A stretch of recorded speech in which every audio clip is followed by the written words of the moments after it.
do anything. We're here, we're We going. don't, We can do, we can't make decisions. can't go over me. Well, and the minutes aren't ready, so we don't have those to vote on anyway, Okay, all right. That's right, too. but they're So, almost ready. well, we'll do what we can then. So you have the roll call, Christina, I guess. Yep. Sort of. I got it. Okay, good, all right. All right, update from the outreach committee, also known as the survey committee. We met for the third time last week and had a good discussion. We covered a number of topics which had been assigned to the 5 members of the committee, most of whom had turned in their draft questions. Oh, there we go. One more real member. Yay. I'll just press right back now. Oh. Why between the hours of 4 and 6 p.m. are the scones? I left that with my husband. I'm like, Sorry, hon, gotta go. yeah, gotta go. All right, I'm running late. So we probably don't have a quorum for Oh. doing official business or making decisions. We can still talk it up and you know, make some progress. School vacation, right? It's kind of. Yeah, Yeah. yeah. But I think it was Katie this morning. She heard it back doing something, so she otherwise would have been here. So anyway, so we did make some progress at the survey committee meeting, although we didn't have questions from everybody that night. We spent a lot of time in the demographics, got into recreational property. Bill Follett hand delivered his questions to you, Bridget. You copied them in violation of your no use of paper rule. And Right. I printed them out for everybody. I distributed them, but we didn't really have time to read them and act on them. So our next meeting is this coming Tuesday, the 29th of April. And Bridget and I met this week, Tuesday after the Monday holiday. And pretty much came to the realization that this survey committee has to meet at least once a week, if not maybe even twice, to come anywhere near meeting our deadline. So we'll take that up on Tuesday and finalize that a bit more. But I think that's probably have to happen. So any questions on where we are? But we're not really prepared as a committee to disclose much.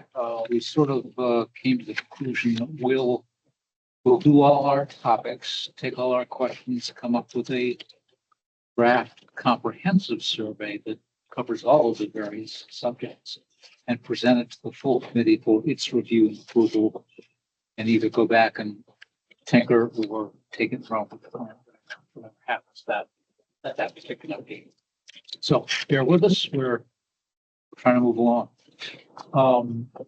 So next up is the establishment of further committees, and I guess, Chris, this is where you come into play. All right. Sure. Well, this is where, That is. sorry, no. Okay. Somebody's got some coffee. It's a lot of paper. All the. Oh, sorry. Yeah. And old Bob Aswell was a one-page agenda, so. And then if we want to roll this. There's like.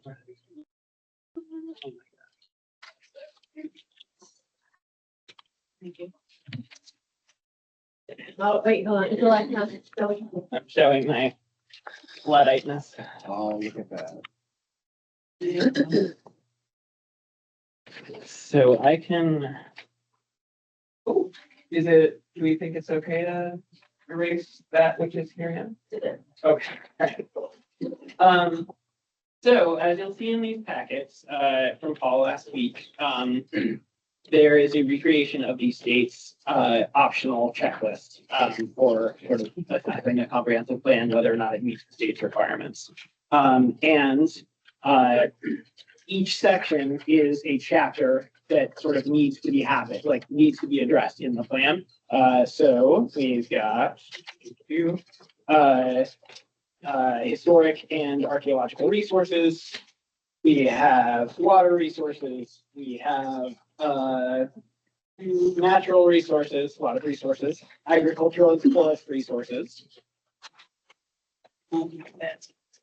Marine resources, if applicable. They are. Yes. And sorry, there's a lot of marine resources information. Economy. So now we're starting to get out of the resource stage and into sort of other discrete topics. Housing, recreation,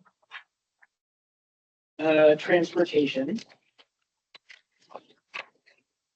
Also a lot in transportation. Public facilities and services. Fiscal capacity and capital investment plan. Existing land use. Future land use plan. And I believe that is it. So one of the things that Paul, there's no right or wrong answer, but one of the things that Paul had mentioned last week was if you wanted to take those categories and think of them as potential subcommittees, some of them could potentially be combined, could be grouped. They don't have to be, they could be grouped under different headings, but that might be a somewhat useful tool to begin discussing how you might like to think about subcommittees. The other thing that is worth acknowledging, if you look at the 2014 comprehensive plan, you'll see all of those, chapters in there because they had to be in there. So if there's a particular topic of which you think you will be interested, there's no reason not to dive into it and start reading it for your own volition and enjoyment of your own volition for your own enjoyment at your leisure as well. So that'll hopefully be a helpful reference point moving forward that we can sort of say, well, this is what they said in 2014, based off of what they said in 2009. Is this still relevant? If not, what's changed? And sort of, is this narrative what we'd like, what we're still finding resonates with us? And if not, how differently might we like to do it? I will acknowledge, and we got into this a few weeks ago, if you look at Paul's printout of the checklist, there are a lot of very, very, very specific questions, items, goals, statements that need to be included in order for it to be, sort of checked off by the state as this is meeting our criteria. So you can go rogue in the sense of you can create additional content or sort of organize it in ways that is more exciting. But it would behoove you to have these elements included in the plan. So at least you can say, as you'll see on page 113, we addressed, state policy and goal X, Y, and Z. But again, how you'd like to be divvying up work or divvying up sort of discussion and expertise is it's entirely up to you, but it might be helpful to use these as a possible base, if that makes sense. My impression is that for those topics which are largely, call them the inventory portions of our ultimate plan, we may not need subcommittees. Right. Because, the streams haven't changed, the shoreline hasn't changed. The aquifer is still where it was 2014 and so forth. So I'm thinking that to save a lot of work on our part, we're just going to need an update from you folks, which to a large extent is going to take a copy of the last plan, unless there's some change in shoreline zoning or something that impacts the streams or the bodies of water, or what have you. Anybody have any general thoughts on that?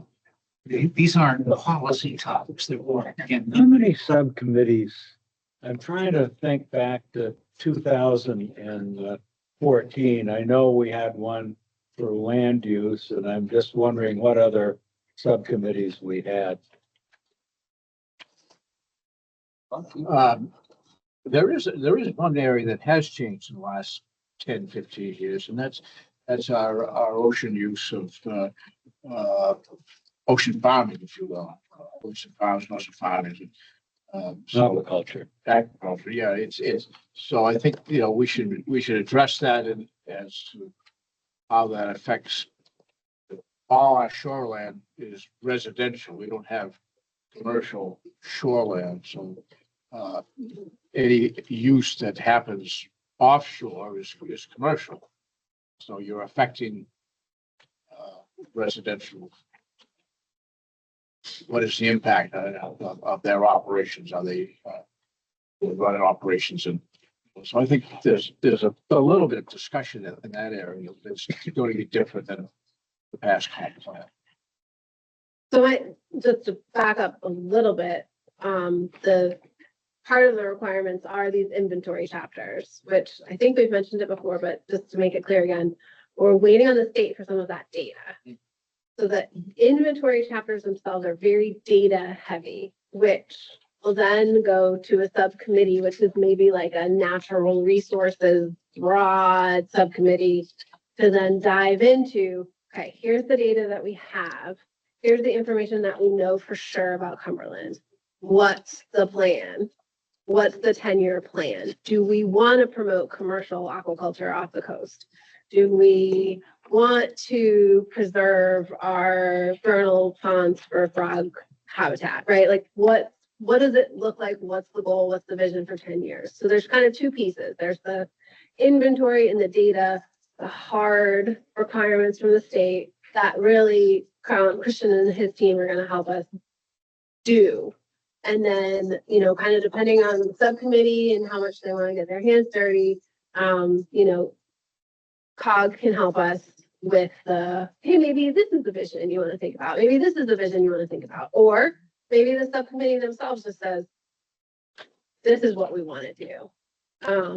Knowing all this data, having all this information, digesting it all, we want this to be our 10-year vision, 10 years and beyond for our natural resources. So there's those two pieces where we're going to get a lot of data, waiting on it for the state, which should come by the end of next week.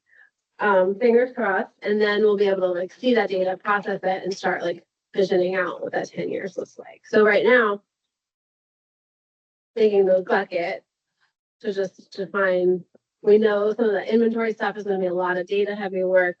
That's why we brought COG in. And then beyond that, who's going to deep dive into that data and say, okay, from this data, we're learning, these are some of the patterns we're seeing. This is where we want to keep going, or this is what we want to change in the next. And that's our plan.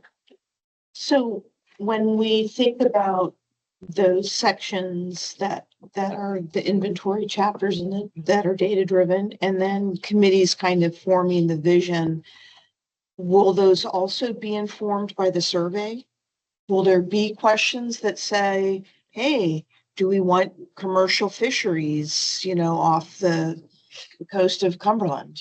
To some extent, yeah. Yeah, so I guess how do we line it up so that, the committee hits their target for getting the survey out, but that the survey actually collects some feedback from the community on what they think the vision is for some of these things. Does that make sense? Yeah, for sure. Lorraine. Yeah. The only issue there is that the water is state property, so to speak. Okay. So we have no jurisdiction out on the, offshore. But something similar like that. I think the big picture of the survey is to get general ideas. Do we want to promote aquaculture, even if it's state, or do we want to promote vernal pool preservation or whatever? And that, I think, shows the malleability between categories too, in the sense of, you might say marine resources, but the way that we're talking about it, that might actually be economy, in terms of if we're promoting aquaculture. So I think what's helpful to think about are the general buckets that we will be wading into, and what each of you all are interested in and feel like are sort of fair, compelling delegations of responsibility. And even within that, there's a lot of variation and discretion, because you all are the bosses, Paul and I. And so you could say, Christian and Paul, go back to GPCOG, do all of the data inventories for us, and come up with some conclusions. And the economy subcommittee will tell you if you're on the right track or not. That is a completely valid option. There are also, I'm sure, certain folks in certain committees who are going to want to be able to say, whoa, no, I want to dig in and really get more involved in the analysis myself so that I can say, this is the takeaway, and we want to then discuss that. So there's no wrong answer. It's just, don't sign up for a committee that will make you absolutely miserable because you're not at all interested in it. Or maybe it will be a growth opportunity. I don't know. Just, consider the things that you think naturally bucket together. And also, I think while we're doing that, it's a very worthwhile thing to flag the conversation that we just had. Hey, marine resources may be something that we're going to want to give a little bit more thought to. And what sort of jurisdiction does that fall under? Is that marine resources or is that economy? Maybe it's both. And then that's sort of a flag for your survey subcommittee colleagues to be like, oh, right, there might be questions about this. We're never going to be able to anticipate it all. Right. And certainly, you don't need to walk away today, especially with our reduced size, with these are the subcommittees, these are the assignments. But I think we just sort of felt collectively like it might be a helpful way to discuss the work going forward and think about what each person's role in it could be, what they would like it to be, and sort of what the committee envisions that level of, oversight to be. Is it GPCOG go process this information, come back? Is it GPCOG talk us through this so that we can, come up with information and then, craft a chapter together? Is it different for each committee? There's no wrong answer. Again, does that all sort of make sense? That, and for the survey, we'll have the workshops to lean back on too. So once we've gotten some of the high level survey data, we can go deeper once we kind of have an idea of where we stand with our data. What do we want to ask when we do workshops and things like that and outreach? The thought comes to me that when we're doing the inventory, is after what we've done down on Route 1 and to very lesser extent up on Route 100, how much, especially Route 1, how much commercial land do we actually have left? And my thought is that we don't have a lot left on Route 1. But obviously in the Route 100 thing, there are a lot of potentials, but as part of the inventory, everybody talks about this commercial stuff, but in reality, how much have we got left to utilize? I think part of the plan or part of the exercise is educating ourselves. We talked about promoting agriculture. It doesn't generate a penny of income to the town. So maybe the better question is, do we promote an effort to the state to provide some taxation for these enterprises? We talk about senior housing, and so if you understand we'll take Ocean View as a perfect example. Ocean View provides a significant amount of tax base to the town of Cumberland, and it really doesn't fall under that category of commercial enterprise. But when you explain those things to people, and I think that, our questions, I don't want to have an encyclopedia before I send out a survey, but it's helping people understand the dynamics. If you ask, do you want, more housing? Well, no, I don't. The town's already too crowded. Do you want housing that supports the tax base? Well, maybe I got a different answer now. You know. There's a lot of ways to nuance these things. Mhm. And I think that you're acknowledging an interesting point, which is that all of these things, again, touch on one another, and we can be interested in many of them, and they might fall into a couple different buckets. So even with those categories that we listed, we've already acknowledged that, you know, the sort of natural resources, the marine use in particular, sort of falls into economy. Economy, we were talking about commercial land in particular. There's actually explicitly existing and future land use, which, you know, ties into that fully. But then, and I think we've already had conversations that were starting to be a little bit more exciting about housing. What is the appropriate level of encouragement and policy around, you know, housing moving forward? And so all of these things are functionally interrelated, and you don't get out of any of them if, you know, you're on another one that's connected to it. But I think it's worth acknowledging what are going to be the really, really tough conversations. Who will be most interested and patient to have those conversations? What groups might they intersect with? What are the sort of what are the compositions of those groups? And is that, again, a fair delegation of labor moving forward and a helpful way of thinking about our task as a group?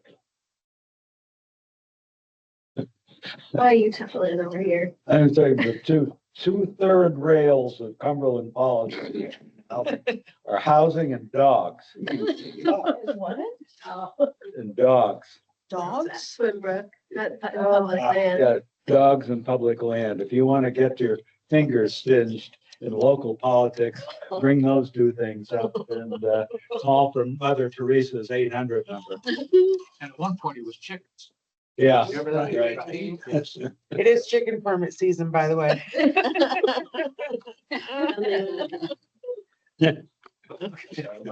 I do think that it is worth acknowledging what you were saying though early on, which is that it does feel like a lot of those resource chapters fall into a natural bucket. Yeah. Whether or not that bucket is big Yeah. enough or not big enough, or, you know, where it intersects. But that's the type of thing that we're trying to suss out essentially. Yeah. So like marine resources, water resources, critical natural resources, agriculture, forestry, Right. and maybe even historic and archaeological. Yeah. And so, and that, So cultural and national resources. Yeah. yeah, that's fair. Did he already say that somewhere? I don't think No. so. It sounds good. So cultural and natural, for instance. All right, I like that phrasing. And I think that, again, that sort of gets into, I could imagine, I know we have, I think, multiple members of the Cumberland Historical Society represented here. 3 of us. Yeah. Three of them. Three. Okay, so I could imagine a situation in which you all are like, oh, we're gonna dig into the historical resources. Alternatively, you might say, I think about historical resources all the time. I don't want to think about it at all. There's, again, no wrong answer, but we just want to acknowledge, you know, the things that we're gonna really want to get into and, you know, make sure that everybody's happy and has meaningful work to move ahead with. The cultural and natural resources is a potential bucket of a lot of things, but some of them are a little bit more straightforward, in terms of like strict, this is the inventory, what is the takeaway from that inventory? Yeah. Are there policies that should come out of that? I think housing is its own. Can I just state the obvious? Housing is one. So there's Yeah. also population and demographics was one of the big breakout things. So would that kind of, would we tuck that under housing? It's on page 6 of 16. Wait, Lorraine, I think that's largely reciting data. Just data? Okay, To just a large extent. where we are today. Yeah. Well, Okay. and just to Yeah. some degree, all of those will be, and again, all of these inform the other ones, so like, that could equally inform economy. So it's And just, housing. exactly, so again, Yeah. we're all going into this swirling vortex, so there is, Okay. So you're saying, see, that's more of an inventory data-driven chapter. Likely, yeah. Yeah, but will inform other things. So we have, for example, the 2020 census. Yeah. Which is out, obviously. And there may be some, we may have some updates to that, either federally or through the state or even township. But, the numbers are what they are. And so there's no need to sort of go up and go looking for them because we have them. And the one other thing to just acknowledge is like, where all of these inventory chapters are going to take a lot of time to just go through the data and sort of process and map. But because there will be a lot of time inherent to them, it's also possible that we can sort of front load or back load certain discussions. And so Yeah, if folks feel like housing is going to be something that a lot of folks are passionate about, that nobody wants to get left out of the conversation on, we can consider whether or not that's something that we think it makes the most sense to say. 3 people, please think about housing for the next 4 months, report back. We'll, talk about our progress. Or if that is such a big topic that folks are going to want to be able to see and guide that throughout. Whether or not that's productive, I am agnostic, but I'm just trying to say, again, there's no right or wrong way to do it. It's just thinking about how we dig through this and you all feel like you're having a meaningful engagement. but we already had a fairly extensive study done, so I mean, that can be part of the, the committee had put together a fairly extensive study that can be part of your, we can give that to you as part of the database. Yeah, the town has commissioned several, so there's a lot of information out there. You're talking the housing task force. Right. Housing task force and then various reports from various vendors. Mhm. Well, So you, looking at the list from last time, Bridget, your email of April 10, I think there were 13 topics. Yeah, and there's- I was just looking at the table of contents from the 2014 plan. There are 15. There are 15 chapters. Probably one of them. They basically mirror the topic headlines of the checklist. So we've kind of covered natural resources. There's public facilities, fiscal capacity, transportation, housing, economy, population, demographics, land use, future land use. And I want to acknowledge that Sustainability. that is actually, it sounds incredibly dry. That is a big Oh, yeah. big topic. And in a lot of ways, I think there could be arguments to take the sort of forested resources out of natural resources and put them into land use. Like it's, again, we're just making a big old rubber band ball of complicated and delightful information that all intersect. And there's recreation and open space, so that could also go into land use, right? Exactly. Especially the open space piece. But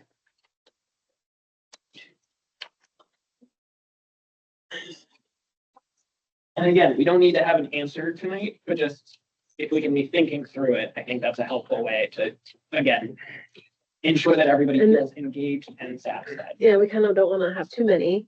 Yeah. Mhm. We don't want to feel overburdened by how many And subcommittees. we Stretch have. ourselves just a bit. I think that land use and housing, is a full committee. In some ways, which is the chicken and which is the egg? Yeah.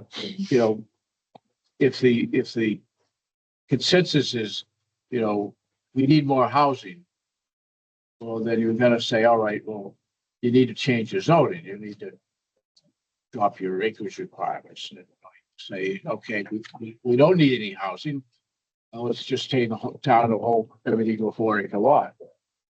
And drive the demand down or drive the availability of land down there. So I think there's a lot of interconnecting thoughts that, you know, okay, what type of housing is it that we want to see in this town?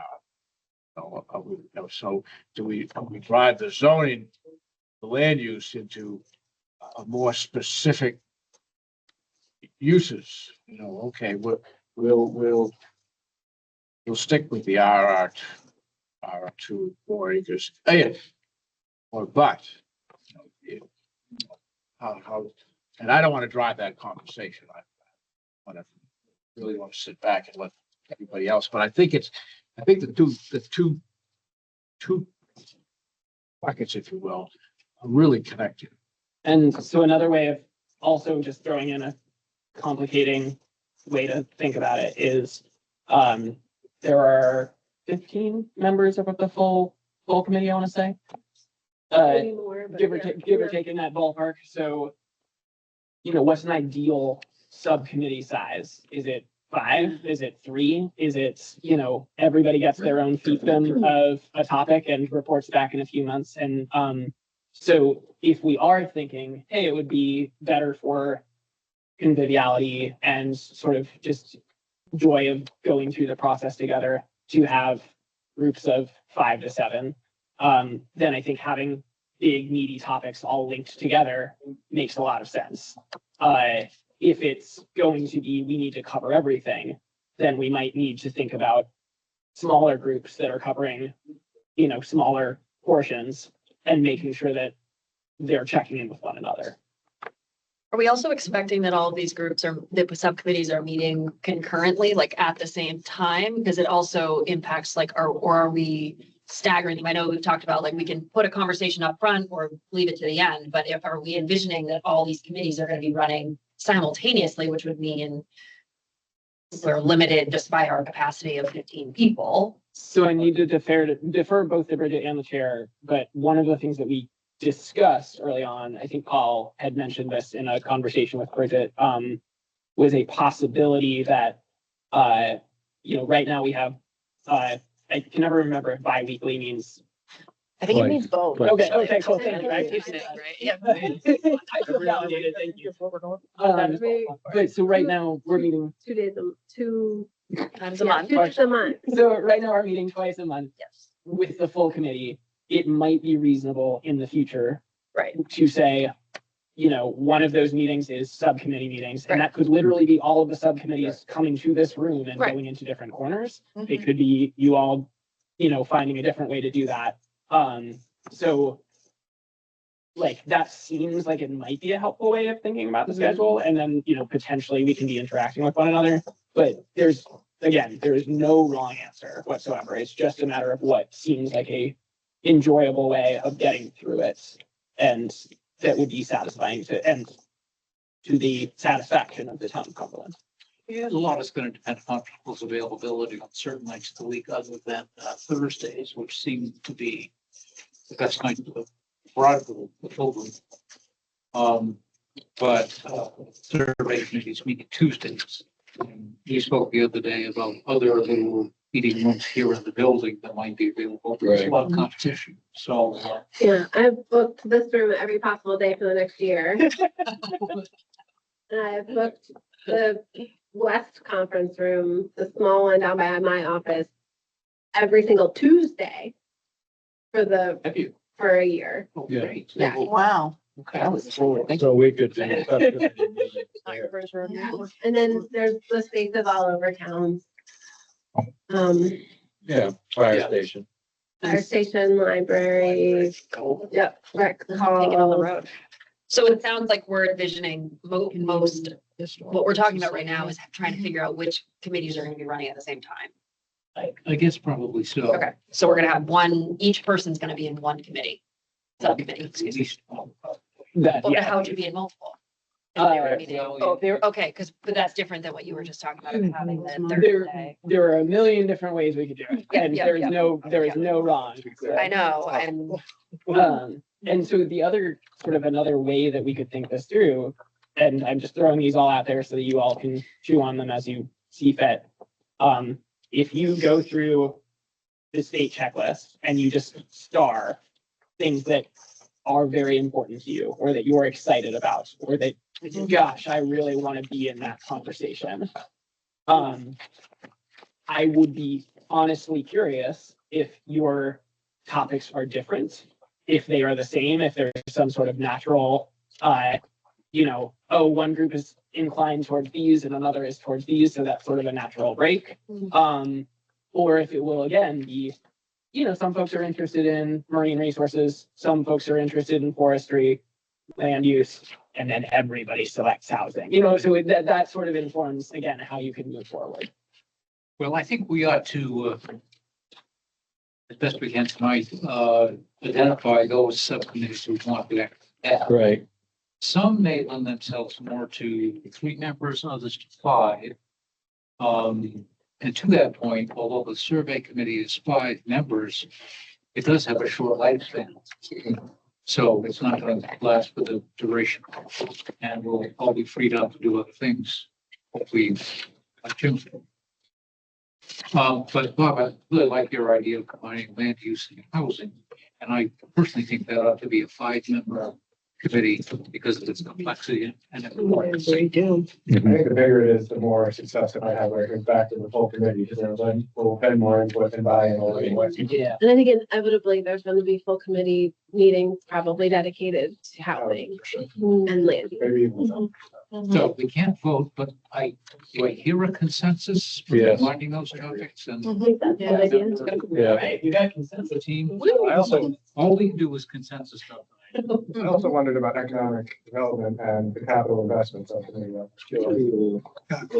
And financial, Yeah, the fiscal financial. capacity and capital investment. Mhm. I feel like that's gonna be deeply involved in economic development as well. To complicate the picture, we have instructions or requests from the council to cover 4 specific things. One is affordable housing, which we just kind of touched on. Another is commercial zones and hours of operation, economic, That would be an. which would be part of the Economic. economic development. but we could, it was just suggested, we could fold in, capital, and financial, Yes, I and think probably those, so. those 3 things. So That's let's, a good idea. what do we call it? Economic development? In response to that, Steve, I think the comprehensive plan committee wants to be very careful about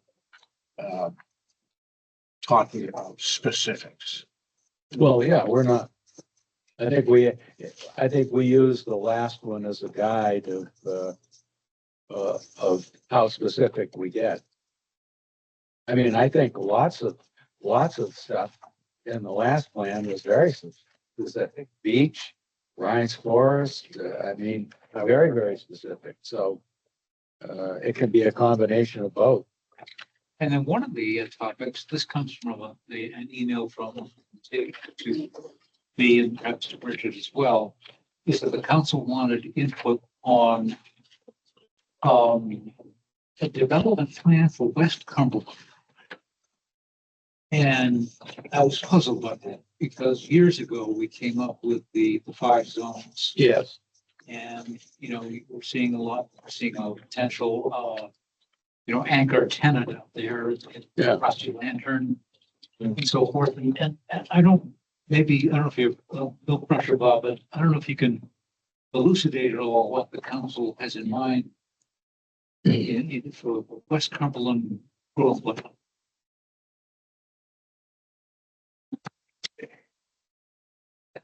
We have a young council. We have a young council that doesn't have a lot of history with the town. And so I think sometimes that the questions that the council asks can be answered amongst themselves with a little bit of effort. Okay. And so I guess that's kind of what I'm take the request with a grain of salt, is what I'm saying. Okay, I got you. Yeah. I personally think that we have a plan that's in place Yeah. and we can't make people build or. Right, or yeah. yes. And there was a period where, when Bill Shane was still here, that there were meetings held in West Cumberland. There were drawings of, what the There's- vision Yeah. was. Yeah, for there's that. plenty of vision. Yeah, It's, so I feel like we've already kind of been down that road, and I'm not sure if we're like, no, that's not the right rock. We want a different rock, and then we're gonna go down another road and, yeah, so I think the So- latest change, and I think the planning board just acted. Oh, on it. just, one of the things to kind of let everybody know that we did that, the other night is that within, 2 or 3 areas in the town, we've developed a, mixed use, Yeah. which means that you can have commercial, activity on the first floor, and then you can have residential, on the second and third floors. So that is, that's something that's very, very applicable to all that flat land on top, in West Cumberland, and also in other areas. It could be on Route 1. And it's something that we really envisioned here when we thought we were gonna be able to do a mixed residential and commercial, where the town garage is. Yeah. Yeah, that we were gonna do that. So that's a new concept that we're not gonna have to come up with. It will be in the land use effective the next council meeting. Monday. Monday. As long as council. Yeah. is favorable. Yeah. So I've really been studying the surveys for the seniors. And I'm seeing where they want to be near commercial property to be able to walk to, say, a pharmacy or the coffee shop. And, I try to think about the land around the West Cumberland area, and it's a little tough to do that with what's there already. But, because at the time, I'm just thinking about West Cumberland, but we have our other 2 areas. And from some of the survey I did on Facebook, there's definitely a need for like a medical health park, if you want to call it that, where they can all get all those services in one spot. Well, we do have one down on Route 1. Yeah. I think, Integrative health. Integrative healthcare, that's right. Thank you. Well, And I think you're, if you see the, David Chase's project filled out, you're gonna have the enough people to sustain somebody putting in a facility. yeah. Without a certain level of population, you're not gonna get anything, And once that population reaches a critical mass, then somebody says, I'm gonna move my office. I've got a market, right? Yeah. Steve, I think you're gonna see that. you all have touched on a couple of topics that have come up in different ways that I wonder if, so one was demographics and population, which informs a lot of these other things. Another is recreation that can be broadly or narrowly defined. And another is transportation. How are folks actually, how are the folks that we are expecting to have exist in town getting to the services and amenities that they Well, will need and want? let me tell you that a lot of us West Cumberland people go to Wyndham to do a lot of our shopping.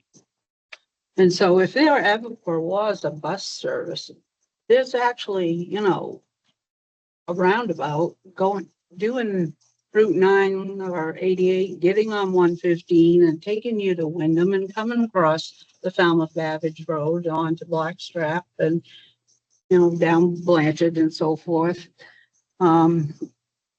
It's because I don't think this, area, you think about going to Wyndham, but in my area, I'm 20 minutes from the Falmouth Shopping Center and I'm 20 minutes from Wyndham and only 5 minutes to Gray and 10 to let's say the Turnpike exit in Hannaford and West Falmouth.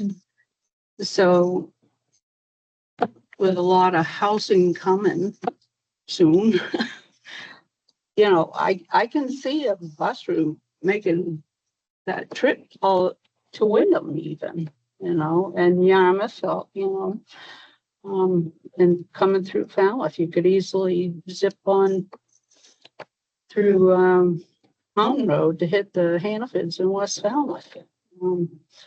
So, you know, I know people are looking for transportation for the seniors as well, or, you know. It's a good point, Kathy. Well, I honestly don't know at this point, but, you know, I don't know whether to do, you know, like Metro or whatever. Falmouth is paying, I mean, It's the other, coming. the other side of it, though, is that Falmouth is paying, I think, the town of Falmouth $250,000, more or less a year, to subsidize the Metro. So I mean, it's something that's really a good, and I think within the plan that, okay, because of the limited demand, is the town municipality willing to subsidize some of this? I mean, we had the situation Yeah. down on Route 1 where they asked us to participate in in that bus line from Yarmouth to, you know, Freeport, Yarmouth, Falmouth in. Yeah. And the thing is that the council determined that, you know, nobody from Cumberland, they're gonna have to drive to go down there to do it, and we didn't think that was the, But- You know, I can but it's see an excellent question. Gray residents picking up on that if we did a Yeah. route like that, you know, but basically, loop we that do in? our shopping. You know, Wyndham, Gray and West Falmouth is where we go Well, I see. for my We area. loop that into like economic development. And so, yeah, that's the big question. Transportation, you mean? That's- This is Yeah. Mondo, and maybe we only have two subdivisions, you know, like that is entirely possible. Yeah. Because again, these are all super interrelated. And I think as we go through the natural inventory, sorry. There will be, I think, if we have other buckets, either 2 or 3 or 4, it might be a little bit more easy to imagine pulling some of them out and fitting them into other groups as well, instead of having them be their own category. Which, yeah, and I just bring that up because of the marine resources, the forested, you know, sort of agricultural cover. And the reason we're talking about it is it's complicated and there's a million ways to do it. I kind of like that plan. If Which you, one? I try to do 3 buckets, 5 people each and make big buckets, like Yeah. the economy, Yeah. transportation, Capital investment, I think was in there. capital investment. I don't, I'm looking at the table of contents, That's more that kind of manageable, I thing, and then think. do like natural Was culture and natural resources one that we were, Yeah, I think Okay. so. so culture and natural resources, land use, growth management and housing, economic development, capital investment, and transportation. So that's 3. Okay, could you start, read that again? Yes. Thanks. 1, cultural and natural resources. 2, land use, growth management and housing. 3, economic development, capital investment and transportation. Finance. Yeah, that would go in all into that. Yeah, What about recreation? I don't know. There has to be. Maybe we have another one. Economy or housing. It could go either, economy or housing. We could do, Oh, yeah, because open Oh. space could go into, wouldn't Yeah. land use be, well, no. Those are land recreation use. is- feels like, Well, like Bobby was saying, the land use and housing. Yeah. Huge is, It's okay, the issue Yeah. of the day. But to add recreation to that number 2 is like, that makes We get it. the housing and the dog. Given, Leave that all, I'm not volunteering for that. well, we also have a a year. So like, it's okay to have big buckets, right? Yeah. I mean, it's okay to have bigger groups, bigger buckets to tackle lots of things. And I think you'll probably find there'll be some low hanging fruit. So if we put, I don't know, maybe recreation's low hanging fruit in the natural resources group, then we can kind of tackle that inventory chapter, write some vision, get into some of the other stuff. I'm just wondering, given, that's a good point, I'm just wondering, given the fact that we do have, we have Twin Brook. We've got- We're going to have a new artificial turf field. We've got all these public parks. We've got a recreation program basically that's generating money and not that. I mean, how much real time, how much of a crisis is that needs to be dealt with versus some of these other things? I mean, I think we're on recreation, we're probably 85% or 90% where we need to be as far as, I mean, there is a, Is it What? required though? what? Is it on the checklist as required though? Yeah. Yeah. Well, I think Bridget said, like, it could be the low hanging fruit. Right. That Yeah. could be, it's okay if it's, Doesn't if have to that's like Yeah. a less meaty, And challenging a one. lot of our recreation is tied to our natural resources. Right. Yeah. Yeah. Which we've done. I mean, Right. we've invested in all this public land already. And also to your point, as you know, there is a Twin Brook master plan Right. that is due to get underway through the rec department. I'm on For it. the charge of the council. You're our So liaison. there will be another group that will be thoroughly analyzing Twin Brook, and we don't really, we shouldn't go there, because we Yeah. duplicating effort. Right. Yeah. I think what an exercise for us is taking population and projected population. And, you know, okay, we have X number of acres of land.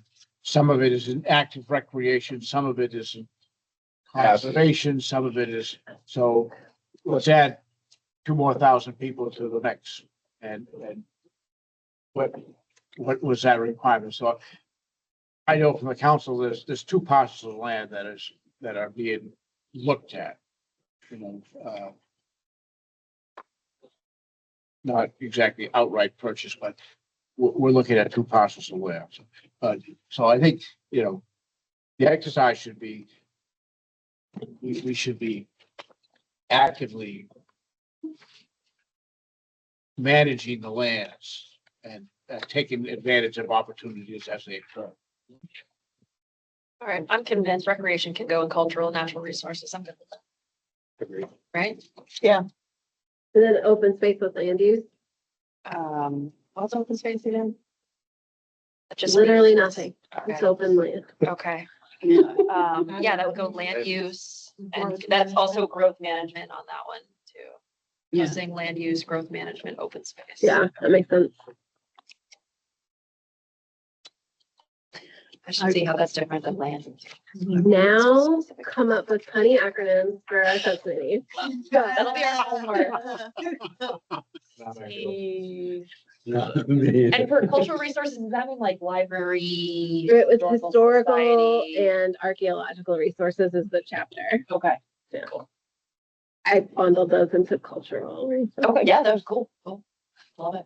Could we, once we come up with our honey acronyms, those are mandatory, actually, the state requires them. It couldn't function.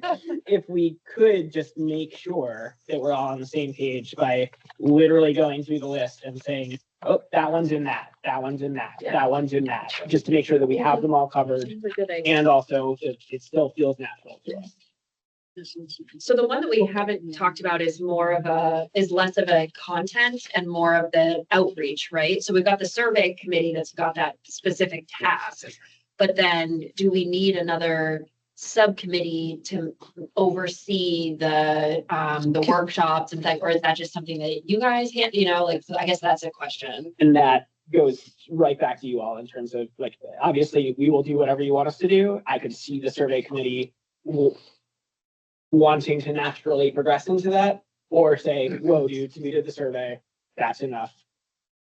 And you all come back to us with a plan for the workshops. Like that, I think you don't need to do any more than we'll cover these groups.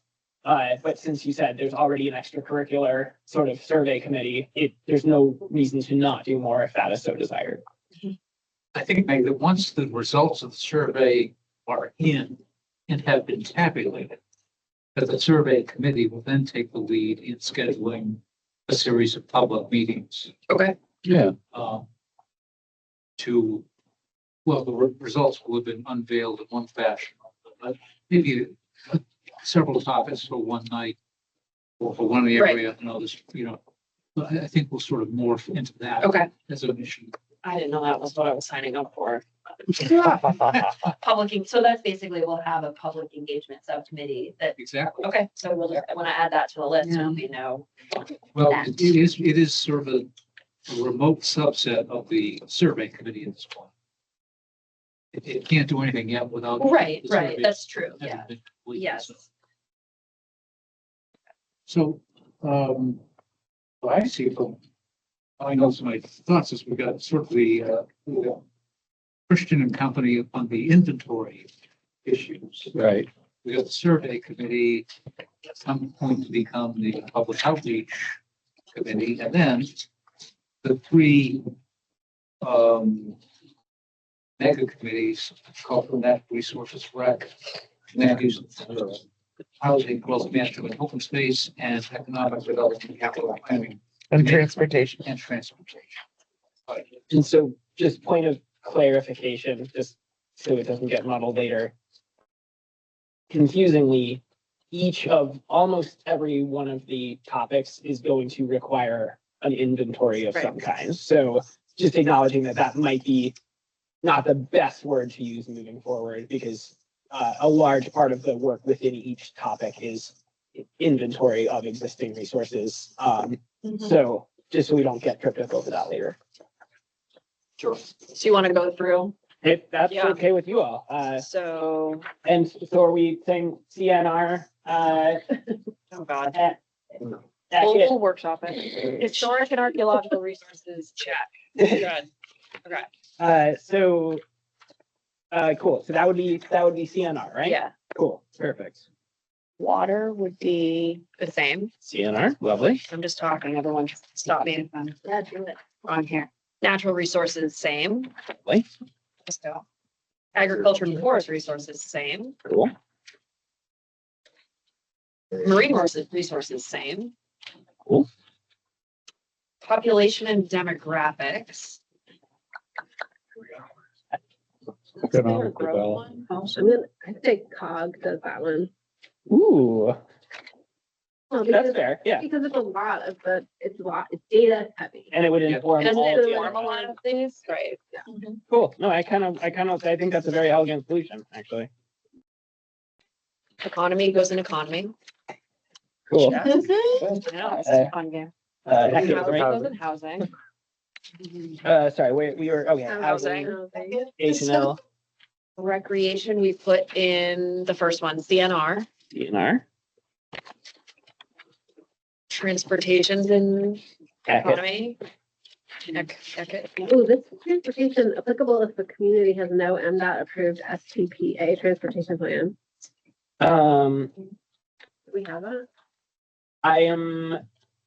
transportation is not my first language, so I'm going to assume not, but also transportation will inform everything sort of regardless. Indeed. Let me check in with my colleagues about what exactly a main Like, dot not- facilities and services. It SPPA might is. not be required. Could but be. still- Yeah, exactly. But my assumption is that no, it does not exist, but I Totally fair. don't, But I it's don't, like- I say that with limited confidence, because again, it's not my first language.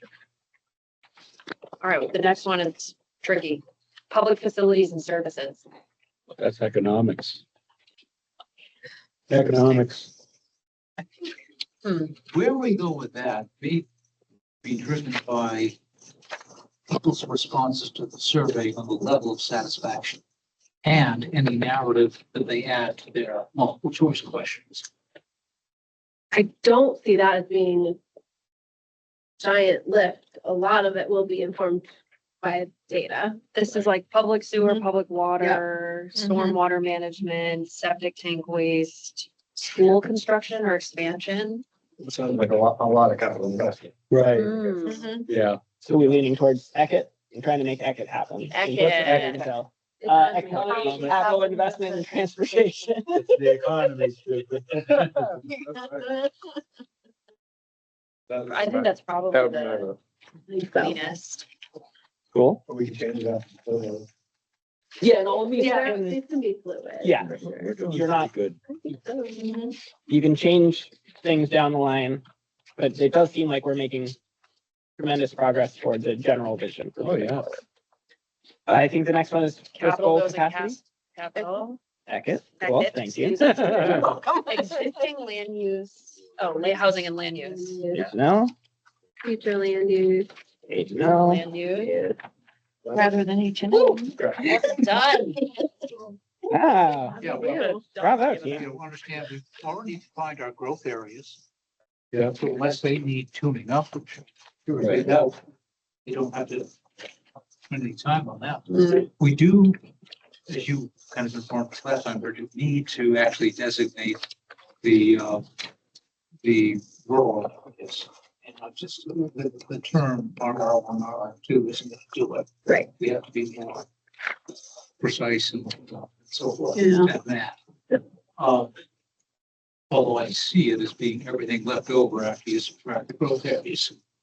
I call that. Then I should acknowledge you don't have to designate transitional areas, and there's multiple minds of this. Some people say, what is transitional? That seems like, sprawl or something like that. You know what I mean? If it's not rural and it's not growth. But alternatively, there is something between growth and rural. So you can also say transitional as well. Those are the sort of three things that the state acknowledges as growth, preservation, or transition. Well, the two of the three growth areas do in fact have a lot of undeveloped, Right. not so Yeah, much. that's a good point that, I mean, nobody unless you're a developer or landowner, really RR1 and RR2, really, I mean, it's too bad. It's part of the plan we do is some kind of once we sort out what they're going to be, some kind of a renaming of the zone, so it speaks of what it is. Because right now, you think RR1, that's the lowest number of acres and it's the highest. So, Well, recognizing that we can't do anything more other than to sort of generally agree yeah, that we kind of cover the consensus. Still- Did we get still the good to me. historic? good job Or down not? there. So that'll be cultural, We could right? actually CNL, bring in yeah, Thomas Bennett for a guest appearance because he's done digs in town. CNR. Pretty. NRR. Well, I think of all the sea captains that we had, I've done a lot of research on them. And of course, Route 88, but Greeley Road and Blanchard Road, we had a lot of sea captains' homes. I mean, that's where your big farms with the barns are and stuff. So I don't know, I mean, that's what I think from the surveys. The people are thinking of the rural look and they want it to stay that way. And, Yeah, that's great.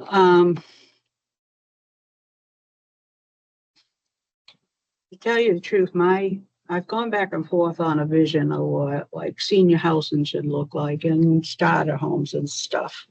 But then I think of back to my father's farm in Wyndham that he grew up on.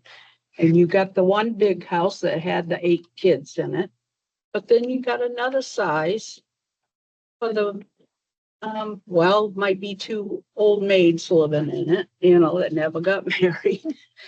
But that could be like, end up being the grandparents' place. And then you got a smaller size for a great grandparents' place. But they can have a community garden and a little bit of farming, maybe have that barn look in there that Cumberland, that everybody seems to want the rural look, that farm. But it gives you three different families, I should say. Like I can see the grandparents taking care of the kids that are sick and can't go to school, so you don't need the daycare or whatever if they need We to just let them in. did that the other Or night. maybe the great grandparents are teaching those little kids values and stuff. But they're sharing a small community right there and helping each other out. Well, Kathy, we've done something about that the council will Oh, deal yeah. with on Monday night. And that is that we have taken away, the council had it down to 190 square feet, but we have basically taken 600, what? just 600. It was 600 before, and we have taken away, or the council has, any size limitations on buildings as long as they meet kitchen, sanitary, and, Yeah. you know, so that is going to open up an opportunity to do that at a lesser cost than it might be, so that with folks that have got, parents or children that haven't got a house yet, that they'll be able to do that, and there won't be a size limitation as long as they meet certain clarification. So there's going to be a couple of things that the council is putting in place with the mixed use thing that are already going to start things down the road. And also we have the accessory dwelling units, which are Right. mandated by state law now. And that will lend itself to, the grandparents being in sort of a wing or even in a standalone building Right. on the property. There's actually the 9th generation is in that farm right now for the Allen family. And I think about when I got married, there was nothing for rentals in the town of Cumberland, and there was no way I was going for. We ended up living with my mother and father for 3 years before we managed to get our own thing, which was because our parents gave each one of us kids a piece of land to get started on, And the reason I got my daughter in my parents' house now is because I gave her that piece of land for $1. So it's the generational things is what I'm thinking about, how they help each other, and with the housing crisis going Right, but on. that's what the ADUs are all about. Yeah, so Is it Brunswick that has the, kind of the community housing where it's, green housing, but they have shared community spaces and they have Co-op. co-op, yeah. Was that a They have a Deerfield? community up in, is it Brunswick or is Yes, it Brunswick's Freeport? got one. I've Okay. been there. That's, Because it's that type of stuff that I think you're describing, and because it Yeah. doesn't necessarily have to be just one family that is lived, it could be, I don't have grandkids right now. I'd love to I have don't have grandkids, so any, I'll just go move into the granddaughters. community and I'll grandparent your kids for you.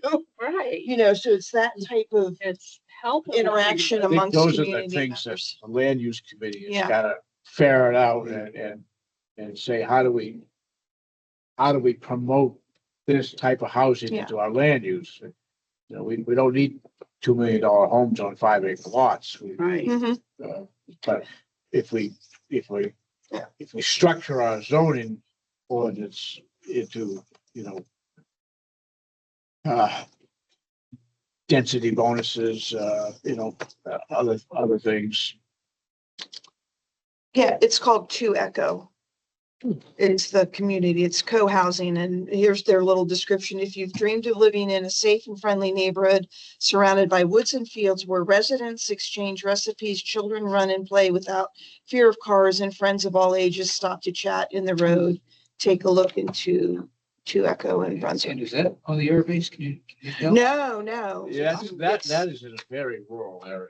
Yeah, but I mean, the concept is what Kathy's describing is Yeah. people have their own homes, but it's a community that supports each other through, you know, It's a, a lifestyle. Brunswick is an incredible asset.